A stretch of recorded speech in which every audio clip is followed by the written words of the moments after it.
Assalamualaikum warahmatullahi wabarakatuh. Saya Abdul Halim, dan pada kesempatan kali ini saya akan meneliti atau menganalisa permasalahan mikroekonomi Indonesia pada tahun 2020 hingga 2023. Permasalahan mikroekonomi Indonesia seiring berjalannya waktu ada peningkatan dari tanggal 2020 hingga 2023. Pertama yaitu pada tahun 2020 ekonomi Indonesia terdampak oleh pandemi COVID-19 yang menyebabkan penurunan aktivitas ekonomi secara keseluruhan. Pada saat itu UKM sebagai tulang punggung ekonomi mengalami tantangan besar karena adanya penurunan permintaan dan akses terhadap modal yang lebih terbatas karena COVID-19 ini. Dan pemerintah perlu mengambil langkah-langkah untuk mendukung UMKM, termasuk penyediaan bantuan modal dan pelatihan untuk meningkatkan daya saing mereka. Nah, pada tahun 2021 ekonomi Indonesia mulai meningkat, menunjukkan pemulihan ekonomi yang signifikan setelah turun pada tahun sebelumnya. Sektor konsumsi rumah tangga dan investasi mulai pulih dan memberikan dorongan positif terhadap pertumbuhan ekonomi. Dan pelaksanaan vaksinasi massal mendukung pemulihan ekonomi dengan mempercepat kembalinya kegiatan ekonomi yang lebih normal. Lalu pada tahun 2022 juga meningkat sebesar 5,31%. menunjukkan keberlanjutan dari pemulihan ekonomi yang dimulai pada tahun sebelumnya. Sektor ekspor dan investasi terus menjadi pendorong utama pertumbuhan. Tantangan termasuk ketimpangan pertumbuhan regional yang perlu diatasi untuk mencapai pertumbuhan inklusif. Lalu selanjutnya pada tahun 2023, permasalahan yang mengenai inflasi pada tahun 2023 terkendali dengan baik dan tetap berada dalam rentang sasaran yang ditetapkan pemerintah. Lalu kebijakan moneter yang akomodatif dan pengawasan yang ketat terhadap harga barang penting berkontribusi pada stabilitas harga.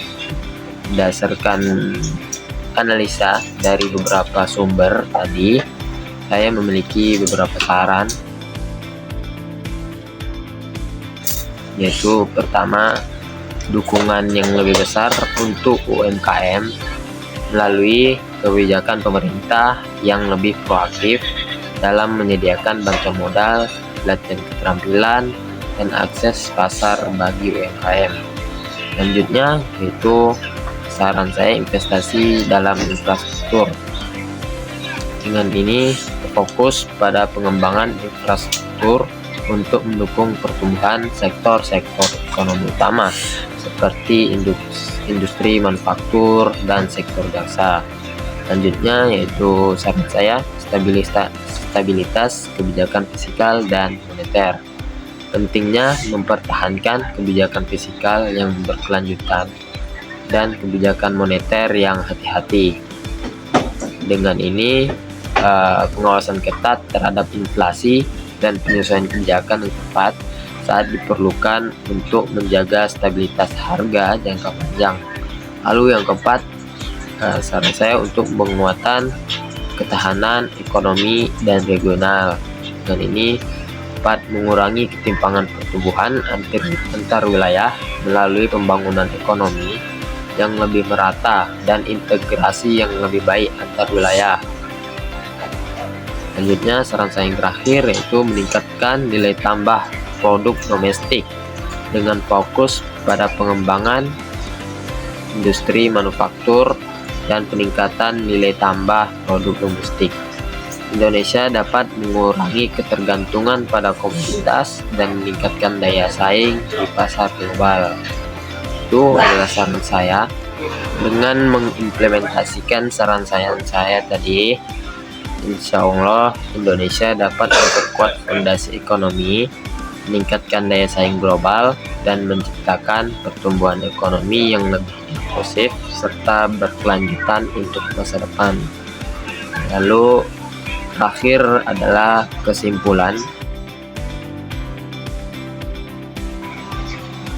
Ekonomi Indonesia mengalami perjalanan pemulihan yang signifikan dari dampak pandemi COVID-19 dengan pertumbuhan ekonomi yang meningkat secara bertahap dari tahun ke tahun.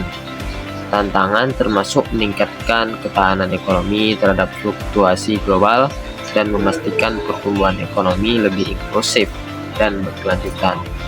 Langkah-langkah kebijakan yang tepat dan terkoordinasi akan menjadi kunci untuk menjaga momentum positif ini dan menghadapi tantangan yang ada di masa depan.